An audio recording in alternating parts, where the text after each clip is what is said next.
اسلامیہ science college کے طلبہ اس وقت سراپا احتجاج ہیں اور آج ایک مرتبہ پھر اسلامیہ سائنس کامرس کالج کو خالی کرانے کی کوشش کی گئی۔ معاملات جو ہیں وہ زیر سماعت ہیں عدالت کے اندر، تاہم اس وقت طلبہ کا احتجاج جاری ہے اور کالج پرنسپل کے مطابق سندھ ہائی کورٹ کے اندر محکمہ تعلیم کی جانب سے ایک درخواست زیر سماعت ہے، لہٰذا تدریس کا یہ سلسلہ جو ہے وہ بدستور جاری رہے گا اور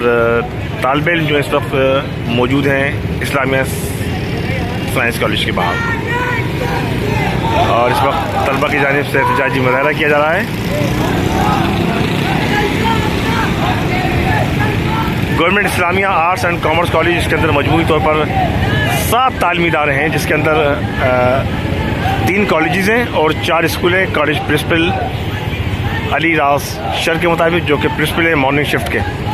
ان کا کہنا یہ ہے کہ سال میں 2 سے 3 مرتبہ اس بات کی کوشش کی جاتی ہے کہ اسلامیہ آرٹس اینڈ کامرس کالج کی عمارت کو خالی کرایا جائے، تاہم کیونکہ معاملہ اس وقت عدالت کے اندر زیر سماعت ہے، جب تک عدالتی فیصلہ نہیں آ جاتا اس وقت تک تدریس کا یہ سلسلہ بدستور جاری رہے گا۔ 10,000 سے زائد طالب علم جو ہیں وہ اس علمی درسگاہ کے اندر زیر تعلیم ہیں۔ انتظامیہ کا موقف یہ ہے کہ محکمہ تعلیم کے حکام نے ان سے یہ کہا ہے کہ وہ بدستور تدریس کے سلسلے کو برقرار رکھیں اور جب تک محکمہ تعلیم کی جانب سے کوئی احکامات نہ آئیں کسی بھی قسم کے حوالے سے کوئی فیصلہ نہ کیا جائے۔ اور طلبہ اس وقت اسلامیہ کالج کے باہر بدستور احتجاج کر رہے ہیں اور انتظامیہ کا موقف یہ ہے کہ تدریسی عمل کو جو ہے وہ ہر صورت کے اندر برقرار رکھا جائے گا۔ کالج انتظامیہ یہ کہتی ہے۔ Sindh professor lecturer association Sindh کے صدر پروفیسر منور عباس یہ کہتے ہیں کہ محکمہ تعلیم کے حکام کو اس صورتحال کا نوٹس لینا چاہیے، کسی بھی صورت علمی درسگاہ کو خالی نہیں کیا جائے گا اور ہم اس حوالے سے عدالتی اور قانونی جنگ بھی لڑیں گے۔ تو اس بلاک کے اندر ہم کالج کے پرنسپل کے ساتھ ساتھ سندھ پروفیسر لیکچرر ایسوسیشن کے جو رہنما ہیں ان کا موقف بھی آپ کے سامنے رکھیں گے۔ سر، ہمارا تو لائحہ عمل یہ ہے کہ جو ہمیں اوپر سے حکم نامہ ہماری ڈپارٹمنٹ کی طرف سے آئے گا، ہم ظاہر ہے کہ اس کے مطابق چلیں گے اور ڈپارٹمنٹ نے مجھے ہدایت جاری کی ہیں کہ فی الحال آپ کسی قسم کا وہ اسٹیپ نہ لیں، کسی بھی حوالے سے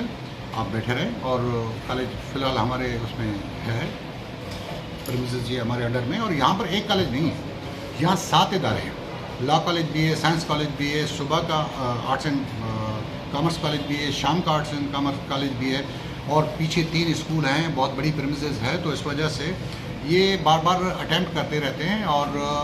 ان کی سچ یہ پریمیسز ہے نہیں۔ سندھ گورنمنٹ نے ان کو فار نتھنگ یہ زمین دی تھی اور وہ جو ٹرسٹ تھی وہ ٹرسٹ ختم ہو چکی ہے اس وقت، لیکن یہ ہے کہ کچھ مفاد پر عناصر ہیں جو اس کے پیچھے لگے ہوئے ہیں اور ہمارا آلریڈی کیس جو ہے وہ ہائی کورٹ میں چل رہا ہے اور نیچے انہوں نے ایک ذیلی کورٹ کو انہوں نے مس گائیڈ کر کے انہوں نے ایک آرڈر نکلوایا ہے جو سچ ہمارے اس میں آتا نہیں ہے، مطلب وہ اختیار میں نہیں آتا ہے۔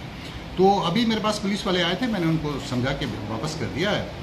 اب دیکھتے ہیں کہ ہمارے ادارے کا، ڈپارٹمنٹ کا، خاص طور پر کالج ایجوکیشن ڈپارٹمنٹ کا کیا لائحہ عمل ہوتا ہے، تو اس کے مطابق ہم انشاءاللہ عمل کریں گے۔ اور بچے بھی اس معاملے میں میرے پاس آئے، بچوں کو میں نے کہا کہ کوئی گھبرانے کی والی بات نہیں ہے، لیکن یہ ہے کہ میں پھر بھی آپ کے توسط سے، آپ کے ٹی وی چینل کے توسط سے کم از کم میں یہ کہوں گا کہ یہ تعلیمی ادارے ہیں، ان کو تعلیمی ادارے رہنے دیا جائے اور ان پر قبضے کی کوشش نہ کی جائے، تو بچوں کا جو مستقبل ہے وہ کم از کم ہمارے ہاتھ میں ہو۔ اچھا، اپروکسیمیٹلی کتنی انرولمنٹ ہوگی اس کالج کی مجموعی طور پر؟ سر، مجموعی طور پر تو میں سچ بتا نہیں سکتا کیونکہ میں صبح کے آرٹس اینڈ کامرس کالج کا پرنسپل ہوں، تو میں اپنے طور پر یہ بتا سکتا ہوں کہ میرے کالج کی جو انرولمنٹ ہے وہ تقریباً 2200 سے اوپر ہے، ٹھیک ہے، اور جو برابر میں سائنس کالج ہے ان کی تقریباً 4000 سے زیادہ انرولمنٹ ہے۔ اچھا، لا کالج ہے، لا کالج والوں کے پاس الگ انرولمنٹ ہے، پھر اسکول ہیں 3 ان کے پاس الگ انرولمنٹ ہے، پھر شام کا کالج ہے ان کے پاس الگ انرولمنٹ ہے۔ تو اپروکسیمیٹلی ملا کے اگر میں کہوں کہ ہمارے کم از کم میرا اندازہ یہ ہے کہ 10,000 بچوں کا مستقبل ہے اس ادارے کے ساتھ وابستہ ہے، جن کو مطلب ایک داؤ پہ لگایا جاتا ہے۔ میرا نام منور عباس ہے، میں مرکزی صدر ہوں سندھ پروفیسر لیکچرر ایسوسیشن کا۔ یہ جو آج جس طرح سے ایک مرتبہ پھر government Islamia arts and commerce college, science college, یہاں پر 3 کالجز ہیں، اسکولس ہیں، پورا کمپلیکس ہے،